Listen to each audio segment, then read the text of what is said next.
I checked out actually a single, like I always do. Hmm. And I thought that was pretty cool. Nice vibe, positive vibe to it.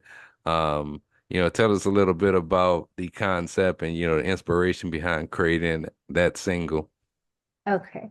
So it's funny you say like it had like a positive vibe to it. I think the music itself has this really, it gives off this kind of like happy, like cozy feeling. But if you listen to the lyrics, it's more a song about like a broken love type of thing.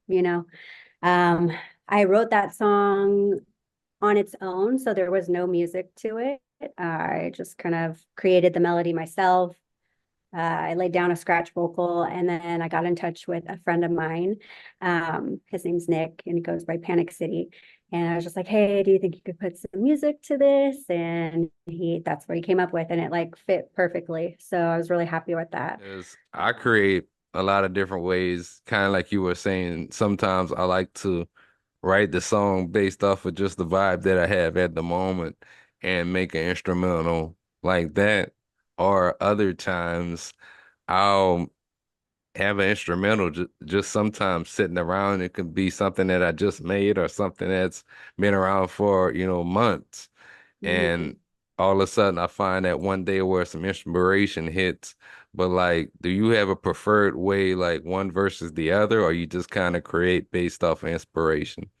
Um, I think now, like back then when I was working more with other people, uh, it was strictly going off of people who would send me beats, or we were working together in the studio and building the beat, or like, I had a say in kind of what kind of sound I was looking for at the time.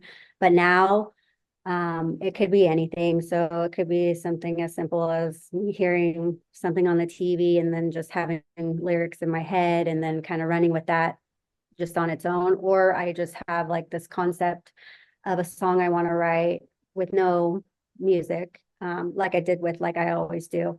Um, and create, I create the song, they create the music. And then also like I am also doing some of my own production. So the lyrics can come after. Like, it just could be anything. I just don't, it just depends on what happens.